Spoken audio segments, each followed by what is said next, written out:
are looking to improve your mental health, this is the place you'll receive and learn how to use your MSU so you can live a delicious life. We all make stuff up, so why not make up the good stuff? Here's the thing, even though you may not have a mental illness, does not mean you have good mental health. I'm Wendy Watkins, the host of Making Stuff Up with Wendy, and I'm so glad you're here. My guest today is serious about networking and attributes all of his success from his networking efforts. Mr. Corey Moore feels so passionately about networking that he encourages other entrepreneurs and sales professionals to increase their business through networking. He educates them to look for the 3 C's of networking: a client, a collaborator, a competitor. After realizing the power of networking and seeing the need for opportunities for people to practice these skills, he created his company, Pro Networker. This is an online resource center that lists different business events such as networking, seminars, expos. Well, look, here he is. Hello, hello. Mr. Corey Moore, welcome to Making Stuff Up with Wendy. Thank you for having me. So excited to be here today. Super. Oh, yes. We are very excited to have you here. All right, so now that you're here, I am so excited to give you, let me find it here. What do I get? What do I get? I want it. You get your certificate, Corey Moore, because you, my friend, make stuff up. How you go? Are you going to ship it to me? Yeah, I'm going to hand it to you right now. Here we go. Oh. Magic. Here it comes. Wait. Oh, here. Oh, yes. Thank you. How about that? Man, yo, this new option for Zoom is great, isn't it? Talk about instant gratification, right? That's exactly the way we go. Love All right, good. Love it. Good. Thank So we're you. going to talk about your MSU, but right before we get into that, I want to remind our guests and thank our guests. Thank you so much for joining us on Making Stuff Up with Wendy. This show is all about edutainment. It is not a replacement for medical treatment, but it is about ways, tips, and resources and experience to support you in increasing good mental health. If you are having a mental health crisis, you can call the number that's popping up right there below for you and get the help that you need. But today, we're going to offer you some tidbits and resources to support you in using your MSU to make stuff up, right? Because Corey, we all make it up, right? All do. I came into the realization that we all make stuff up many, many years ago. And it came from an experience that I had when I went shopping, and I love shopping, and but I'm also, I'm pretty casual and a bit of a hippie chick at times. And I walked into a store in Lenox Mall. I don't even remember the store. And I was dressed down and I had a pocket full of money, ready to buy me some clothes, and no one talked to me. Not one person approached me in the store. And I realized, I looked at myself after and I thought, okay, what happened there? I watched them approach other people. Right. But never circling me, but never Right. came. And I thought they made up that I didn't have any money, the way I looked. And so I realized that made me feel terrible. Right. And I don't really know if it was the truth or not. That's why they didn't help me, Corey. But I do know that making stuff up can either make you feel good or make you feel bad. Yeah. And I'm curious how you define this concept of making stuff up in your life and in your world. And it's the same for me as well. Like when I think about some places of where my mind goes sometimes, I'm a firm believer that your thoughts are involuntary, right? When you have a thought, you can't control that thought. And I was watching a video someplace and they were talking about how your thoughts are derived from past things that you've seen, heard, experienced, or whatever the case is. So they're let's call them little snapshots or whatnot, right? So sometimes I have these thoughts and I'm like, man, where did that thought come from? And it was either a movie that I saw or something that now it relates to me. And there's just so many times where it's just like, wait a minute, I have this thought. And then I have to reassess. That's not true. Like that's, that's false. I mean, there's some thoughts that are good thoughts, but then there's other thoughts that are just not building, not building thoughts. They're more destructive thoughts. Yes. So, Yeah. it's definitely one of those to where it's a constant, it's an everyday thing. I look at it as thoughts on a conveyor belt. And you got your fruit, you got your good fruit. Okay, let me keep that over here. Bad fruit, oh, let me take that off. So when I have a good thought, oh, let me keep that. Let me get bad thought. Let me take that aside. And that is an everyday thing. Now, Corey, I love that. And I love the conveyor belt, being able to pick and choose. Now, I know you're a busy guy. You got a lot going on. You're not sitting around navigating your thoughts. Right. So how do you know when you're making stuff up that's a benefit or not? The easiest thing that I can say, like even now, and you and I have talked in some of the meetings that we've had about momentum, right? And how momentum is built over, it wasn't built today. Like this was last week and doing things over and over and over that's building up that momentum. Well, it's kind of the momentum of my thoughts that when I first started doing it, might have been hard to evaluate them and to check which ones that I'm going to keep, which ones I'm not. But then after you keep doing it over and over and over and over and over again, you start building up this momentum to where you start getting into a rhythm. And it's kind of like that person that when they move from a house to another house, sometimes they find themselves driving back to their old house. They're like, wait a minute, what happened? Oh, because you were on automatic. And when you're on automatic, your mind just now does these things that it's used to doing. You don't even have to think about it anymore. And I kind of feel the same way, is that now my mind is on automatic to where, and not 100% of the time, but a good 85% of the time, when a thought comes in and it's negative, I'll catch myself. Oh, that's a negative thought. Look, let me discard that. Even to recently where, we talked about how for my birthday back in November, that I used to tell people that I'm not into technology. And I had it in my head that when I said that, that was my excuse, right? I'm off the hook now for having to tackle anything that deals with technology. Well, when I made that, and Wendy, this is a perfect example. When I made that choice to say, you know what, I'm going to stop saying that. Because I have trained my mind so much, now anytime that I say it, I instantly remember what I told myself was like, nope, don't say it. So I'm either not saying it it most times doesn't even come out of my mouth completely, or if it does, directly after, I'm saying, nope, that was the old me, this is the now new me, versus me saying it and then tomorrow, oh, wait a minute. Wait, I thought, oh yeah, I did change that. So it's now muscle memory. Yes, and muscle memory. And it's because I have done it so many times over and over and over again. Yeah. You're speaking to one of the signs of positive mental health as well, Corey, and that is resilience. Yeah. Right? Being able to recover quickly when you notice something isn't going the way that you want it to. Yeah. Or that it didn't go the way you wanted to. Yeah. So that is definitely a sign, because people that may be struggling with mental health and not feeling good, it's harder to bounce back. It's harder to catch yourself. So bravo to you, right? Bravo to you. And and what you're speaking to, what I love, I wrote it down, that I am statement, how powerful that is. Right? I am. Anytime you say I am, notice what you're making up after that statement. Right. and whatever you're making up, is it building you or is it destroying you? Yes. Yes. You're either building or you're destroying, one of the two, and practicing to always be building, always be building. Yes. And it's okay if you destruct some, right? But the trick here is to shorten that recovery time. Yeah. Right. And like you said, it comes with momentum. It comes with practice over time. Yes. So for those of you just joining us, thank you so much. I'm Wendy Watkins. This is Corey Moore, and we're here with Making Stuff Up with Wendy.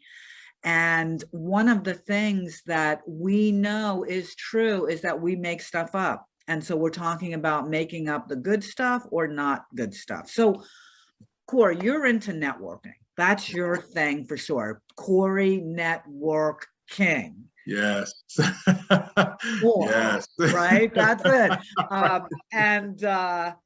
So do you see people, do you use your MSU in networking, or notice that your people use their MSU? Do they use it to build or detract? So it's so funny that you say that. Here recently, a business associate of mine who is just getting back into networking was describing an experience that she had where she went to a networking event, and the making stuff up for her was, I can't ask anybody for anything because either I have nothing to offer them in exchange, or they don't know me, right? And it was very interesting when she was talking to me about her experience. She specifically said she went in thinking that, but she then quickly found out that was wrong. That there were people that were at this event, as a virtual, people that were at this event who were literally wanting to help anybody, her, whatever the case was. It wasn't asking for anything in exchange, wasn't asking, any of that. And it was interesting how, and Wendy, what I looked at was how she felt about when she said what she thought, kind of how she felt about that, and then how she felt when she saw the reality of the situation. And those two feelings were night and day. Wow. Were night and day. When she felt that she didn't have anything to offer, it was kind of diminishing. It was kind of small. It was kind of quiet. It was kind of in the background. Whereas when she then figured, wait a minute, that's not the case. Now she's enlightened. She's now happier. She's now more, standing up stronger or taller, having a voice, finding her voice to be able to speak on what it is that she was looking for, whatever the case was. So yeah, it was pretty powerful, but I hear this all of the time. And it's definitely one of those to where, again, if there's certain things that you haven't experienced yet, it's very easy to say certain things. Oh yes, this is possibly how it's going to be, or whatever. And it's of the negative nature versus of that positive nature. Yes, so true. What a shift. Yes. I mean, and it sounds like it happened pretty quickly. Yes. I think that's for a lot of people when it comes to asking for help, and that they make stuff up that people don't want to. And what I like to remind people of, and I'll take this time to remind all of you, is that when someone asks you for help, if you can help them, it feels so good to be able to do that, right? Yeah. So when you don't ask other people for help, you're actually denying them the opportunity to feel as good as you do when you have the opportunity to help someone else. That's 100%. That's and it's funny that you say it like that, Wendy. I have this concept that I want to do a TEDx on one day, but it's called the giving pie, and there's the giving circle. And there's 3 pieces in that circle. And that first piece is, as a giver, I like to give. So I feel really good when I give. That second piece is that other person's reaction. So if that person feels, they're like, oh, thank you. Like, this helps me out so much. If they're then that multiplies my feeling, right? But then we have that third piece there that most givers don't like to talk about, but it is there and it completes the circle, which is our willingness to receive and to get something from somebody, right? So I thought about that to where I love giving. Like you, Wendy, I love giving. And I love when a person allows me to give to them. And then I started thinking about that. I used to have a problem with people giving stuff to me, but then I had to have that shift up, because the stuff I told in my head was, no, like, I'm not, like, no, you don't have to give to me. No, blah, blah. I don't want to inconvenience you. That's what I had in my head, But then when I started looking at, wait a minute, I don't want anybody to do that to me. then that's where that shift came. So I then said, if I want to continue being a blessing for somebody else, then I have to be a blessing for another person as well. Like I have to allow myself to be their blessing, So you're so right about that. So right about that. Yeah, it's something I had to learn too, and still learning to receive. Right. Yeah. And allow, right? Yeah. Because of the things in our head, like you say, what we have in our head, what we're making up, stops us or opens the door for what's there waiting for us. Yeah. Wow, Yeah. really good. Yeah. Hey, you ready for a MSU challenge? Yeah. Waiting on you to ask. But it's a little personal because we're going to get personal here. Okay. Because we're talking about mental health, right? And it's one of those things that people don't talk about it so much, right? Yeah. It's one of those still kind of taboo subjects, but I'm here to help change the conversation about mental health. Yeah. So today, right now, how would you rate your mental health on a scale of 1 to 10, Corey? 1 being not feeling it, 10 being, wow, I'm healthy today. Today, I would say I'm going to say an 8. An 8? Awesome. That's feeling pretty good. I'd say an 8. I'm feeling very good. I think for the most part, I try to do check-ins with myself very often. Today, I'm going to say an 8. Great. Now, I'm curious, what would have to be different for you to give yourself a 9? That's a good question. It's a very good question, Wendy. I think to possibly be a little bit more aware of it, so today I'm feeling good, right?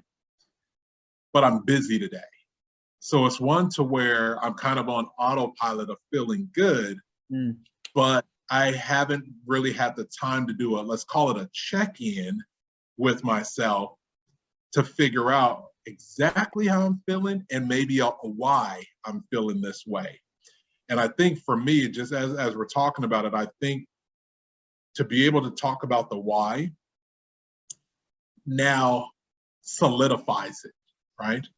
And possibly with it, oh yeah, I am happy about that. Oh, you know what? Oh yeah, I am happy about that. Yeah. Oh yeah, wait. That does feel good. Like to then be able to kind of push it over to that 9 or possibly even a 10. That's what I'm hearing. I'm sitting here thinking it's as simple as acknowledging how good you feel and taking the time to acknowledge what's going well.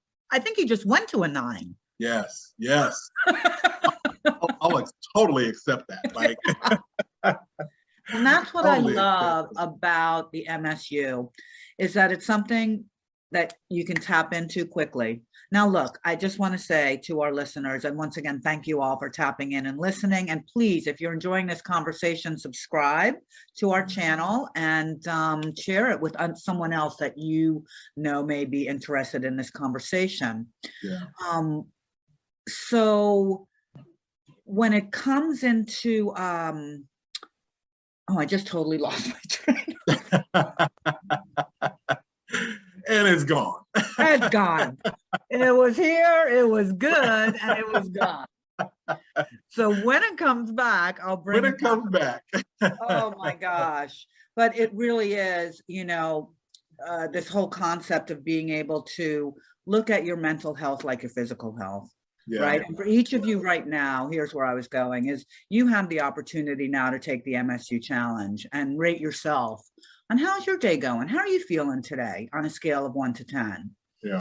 And then to ask you, and wherever you are is fine, right? It's just noticing where you are and accepting where you are to then be able to go to where you want to be. Yes. And to get curious with yourself and ask yourself, so what would have to be different for me to, if you're at a 5, to feel good about being at a 6? And it's making small changes that can support you in feeling better. Yeah.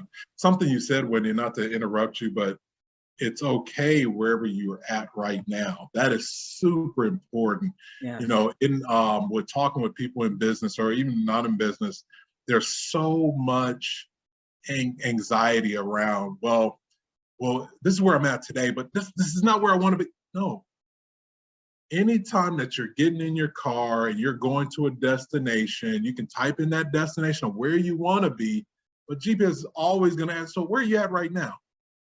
Where are you at right now? And they need that information in order to be able to get you to where you want to go. Yes. And again, that's all it is. It's just information, just so we have a base to start on. That's it. Absolutely. No more. At no point in time did my GPS say, wait, you're where? Why are you here? Like why are you starting there? Like at no point in time did GPS say that. It's not, that's not the focal point. But we have to know where to build on to. So definitely. That's brilliant. When I use my GPS next time, I'm going to wait for it to tell me, wait, am I supposed to start here? Right, right. Is it going to judge me? Right. No judgment. And that is so true, right? And that sounds like a whole nother conversation we need to come back with, Corey, because you are a fabulous guest and this conversation could go on. And want to say to our listeners is that as simple as we're making it sound, we know that sometimes it's not that simple and you may need more support. And so please reach out for that support. We're not saying that you can go from depression to joy by changing your thoughts. It's a process. It's a part of the process, but yet there are other things that you'll need. Our conversation today is showing how important it is to take care of your mental health. And Corey shared some great tips on how to do that. And as we started, it's about making stuff up and noticing what you're making up. Yes. And that you can make up the good stuff. You do have a choice of how to respond, even when life throws you, and not even when, it is not even if, it's when life throws you. It's gonna happen. It's gonna happen. It's gonna continue to happen. It's gonna happen. So please continue to visit. Corey, I'm having you back again for sure. Any last minute thoughts you would like to leave our listeners with? You know, again, I think that it's super important to know that our thoughts, I believe, our thoughts are involuntary. Because I have this thought, whether it's positive or negative, doesn't mean that it's true. It's just an involuntary thought. They now come down the conveyor belt and we decide whether they are true or not. And because we have the power to do that, we have the power to decide how many stay on the positive side and how many, get thrown out in the negative. So there's so much power when it comes to just acknowledging that. So, like I said, we are not our thoughts. We are the thoughts that we choose to keep. We are not our thoughts. Oh, that's great. We are not our thoughts. Thank you so much, Corey Moore. And thank you so much to all of you that joined us. We'll look forward to seeing you next week when our next episode drops. And in the meantime, if you're going to make stuff up, make up the good stuff. Make up the good stuff. Love it. Yeah. Thank you. Thank you. Uh-huh.